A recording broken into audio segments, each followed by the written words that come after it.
मंडी चुनाव का शोरगुल वाला प्रचार मंगलवार शाम थम गया। इसी के साथ मंडी पर कब्जे की अंतिम रणनीति व अपने पक्ष में ज्यादा से ज्यादा वोटिंग करवाने के लिए प्रत्याशियों व उनके समर्थकों की गोपनीय बैठक व प्रयास भी शुरू हो गए। साथ ही दबाव, प्रभाव व प्रलोभन की बातें भी सामने आ रही है। इधर प्रशासन व निर्वाचन विभाग ने भी अपनी तैयारियां पूरी कर ली है। कृषि उपज मंडी चुनाव के लिए 20 दिसंबर को मतदान होगा। इस चुनाव के लिए राजनीतिक दलों के साथ ही नेताओं व कार्यकर्ताओं में खासा उत्साह है, लेकिन मतदाता पूरी तरह से खामोश है। इसी के चलते मतदान कम होने की आशंका जताई जा रही है। इधर प्रशासन ने भी चुनाव संबंधी तैयारियां पूरी कर ली है। इधर मतदाताओं ने मंडी परिसर में अनेक सुविधाओं व समस्याओं को लेकर अपनी बात बीटीवी के सामने रखी। विधानसभा क्षेत्र में कृषि उपज मंडी चुनाव के लिए 20 दिसंबर को सुबह 7 से 3 बजे तक का मतदान कराया जाएगा। इसके लिए पूरी तैयारियां कर ली गई हैं। तकरीबन 43,000 मतदाताओं के लिए 84 केंद्र बनाए गए हैं। मतदान समाप्त होने के कुछ ही अंतराल बाद मतों की गणना भी मतदान स्थल पर संपन्न होगी। शोरगुल वाला प्रचार मंगलवार शाम थम जाने के बाद से इनका व भाजपा समर्थित प्रत्याशियों के साथ ही अन्य प्रत्याशियों ने अपनी अंतिम रणनीति को अंतिम रूप दिया है। इधर कांग्रेस ने भाजपा पर प्रशासनिक मशीनरी के दुरुपयोग के साथ तरह तरह के प्रलोभनों के आरोप लगाए हैं, जबकि भाजपा का कहना है कि शिवराज सरकार की किसानों में लोकप्रियता के चलते कांग्रेसी हार के डर से बौखला गए हैं।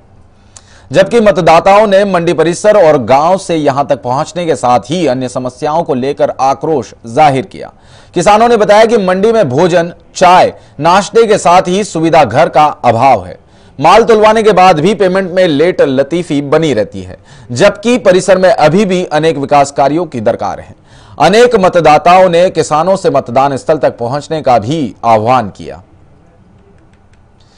गौरतलब है कि 20 दिसंबर को निर्वाचित 10 कृषक सदस्य, एक व्यापारी प्रतिनिधि और एक हम्माल प्रतिनिधियों सहित 12 सदस्य स्थानीय मंडी बोर्ड के डायरेक्टर चुने जाएंगे।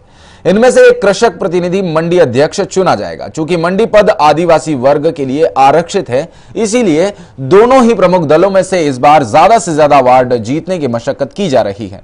इस चुनाव में कांग्रेस की ओर से जिला कांग्रेस अध्यक्ष अंतर सिंह दरबार व भाजपा की ओर से मंडी चुनाव प्रभारी अशोक सोमानी की प्रतिष्ठा दांव पर है। मंत्री कैलाश विजयवर्गीय का निर्वाचन क्षेत्र होने के बावजूद उन्होंने किसी भी वार्ड में प्रचार नहीं किया। अलबत्ता विधायक रमेश मेंदोला जरूर सक्रिय रहे। अध्यक्ष कैंडिडेट जो मंडी सुचारू किसान का सहयोग करे और कोई भी किसान की अगर समस्या हो तो हम उसके पास जाएं तो हमारा निराकरण हो। शायद अभी कुछ नहीं है, अभी तो अच्छी चल रही मंडी। भाव तेजी है। सोयाबीन में अगर कम भाव रहता है तो यहाँ झगड़े झांटे होते हैं। अगर यहाँ क्या कम भाव रहता है तो किसान व्यापारी कहता है इसमें मिट्टी है, कोई समस्या रहती है। अगर तेजी रहती है तो कोई दिक्कत नहीं रहती उसमें। आपका नाम? कैंडिडेट हो अच्छी, जैसे सुनवाई करे सब किसानों की, कोई कुछ भी जरा सी समस्या हो तो वो सुनवाई कर सकता है। ऐसा कैंडिडेट चुनना चाहिए। किसान होने भी थोड़ी उमंगता होनी चाहिए, वोट डालना चाहिए सब ने आके, नहीं तो आधे किसानों वोट ही नहीं डाल रहे हैं। ये समस्या है सबकी ओर।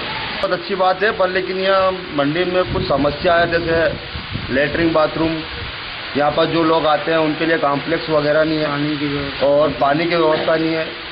शुद्ध पेयजल की व्यवस्था यहाँ पर मंडी में होना चाहिए। और दूसरी बात यह है कि कोई भी कैंडिडेट अगर जीतता है तो ये समस्या का हल जरूर होना चाहिए।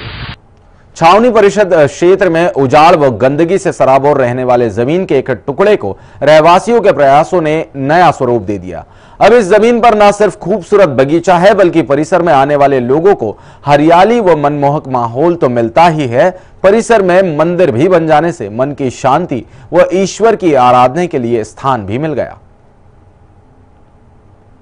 वार्ड क्रमांक 6 गैस और महू गोदाम के पास सालों से 1 बीघा से भी अधिक जमीन उबड़ खाबड़ व गंदगी से भरी पड़ी थी।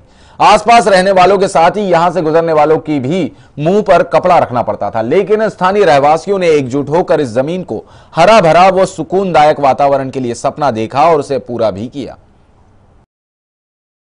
जमीन को संवार कर हरियाली के लिए राजघाट घास लगाई गई। आसपास पेड़ पौधे लगाकर परिसर में मंदिर भी बनाया।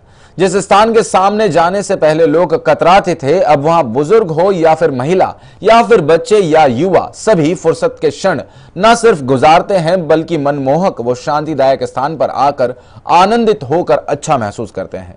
इस बगीचे को संवारने में बोर्ड के साथ ही छावनी परिषद के उपाध्यक्ष कैलाश पांडे का भी खासा सहयोग रहवासियों को मिला। ये प्रेरणा यहाँ हमारे स्थानीय रहवासियों को आई, जिसमें हमारे रेलवे के सेक्शन इंजीनियर आदरणीय किरण राव जी, राकेश पाल जी, कुलदीप पाल, इन सब लोगों ने मिल करके यहाँ पे ये संकल्प लिया कि हम लोग इसको बगीचे में तब्दील करेंगे। और यहाँ के रहवासियों ने जन सहयोग से ये गार्डन का निर्माण किया, जिसमें समय समय पे छावनी परिषद से भी जो सहयोग होता रहा वो हम लोग दिलवाते रहे। और आज एक अच्छे स्वरूप में इस बगीचे को हम लोग देख रहे हैं। यहाँ काफ़ी सुबह और शाम इसका समय निश्चित कर रखे हैं बगीचे को खोलने के, जिस समय में यहाँ बच्चे खेलने आते हैं, बुजुर्ग और महिलाएं भी आकर के यहाँ बैठ करके आनंद लेते हैं इस गार्डन का।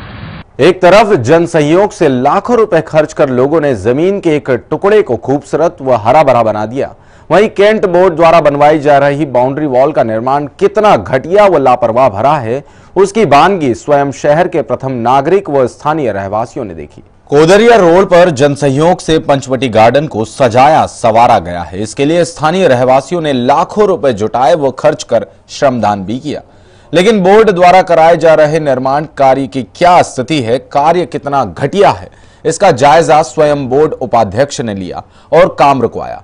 स्थानीय लोगों ने बोर्ड द्वारा गार्डन परिसर की सुरक्षा के लिए बनाई जा रही बाउंड्री वॉल में ठेकेदार द्वारा लगाई जाने वाली ईंट को उठाया तो देखा कि हाथ लगाने भर से ईंट मिट्टी में तब्दील हो रही है। इस पर बोर्ड उपाध्यक्ष कैलाश पांडे ने मौके पर पहुंचकर काम रुकवाया और जवाबदार अफसरों से बातचीत की। ठेकेदार के द्वारा जो ईंट की क्वालिटी अभी मैंने देखी है वो काफ़ी कमज़ोर है। उसके लिए उसको बोला है कि भाई ये ईंटें नहीं लगाएं और दूसरी ईंटें ला करके लगाएं इसमें अच्छी क्वालिटी से, तो क्योंकि ये सार्वजनिक चीज़ है शहर के अंदर, एक बार हो जाता है तो उसको मेंटेन करना होता है सिर्फ, इसलिए पहली बार में अच्छी क्वालिटी का मटेरियल यदि यूज़ किया जाएगा तो इसमें बहुत अच्छा होगा और गार्डन का लंबे समय तक हम लोग उपयोग कर सकेंगे।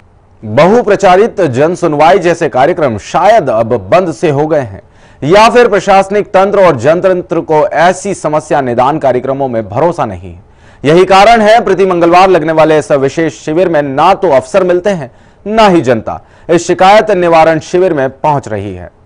मध्य प्रदेश सरकार द्वारा हर मंगलवार को जिले से लेकर ब्लॉक तक में जनता की समस्याओं व परेशानी को लेकर जन सुनवाई नामक कार्यक्रम इसीलिए शुरू किया गया था कि जनता को अपनी समस्याओं और शिकायतों के लिए इधर उधर भटकना ना पड़े। साथ ही ब्लॉक अफसर से लेकर सभी शासकीय विभागों के अधिकारी व कर्मचारी कम से कम मंगलवार को सुबह 11 से दोपहर 1 बजे तक अपनी सीट पर मिले और लोगों को सुने। शुरुआत के सालों में तो जन सुनवाई को अच्छा प्रतिसाद मिला। लोग बड़ी संख्या में जन सुनवाई के लिए विभिन्न विभागों में अपनी समस्या व शिकायत लेकर पहुंचने लगे। सुबह 11 से दोपहर 1 बजे लगने वाले इस शिविर में अफसर व कर्मचारी भी मुस्तैद दिखाई देते थे, लेकिन तकरीबन 1 साल से यह शिविर सिर्फ औपचारिकता बनकर रह गया। अव्वल तो अफसर मिलते ही नहीं और किसी विभाग में कंप्लेंट या शिकायत ली तो जाती है, लेकिन कोई नतीजा नहीं निकलने के कारण लोग भी अब ऐसे शिविरों में पहुंचने से कतराने लगे हैं। बीटीवी न्यूज ने मंगलवार को तहसील प्रमुख विभागों का जायजा लिया तो वहां ऐसा ही कुछ पाया।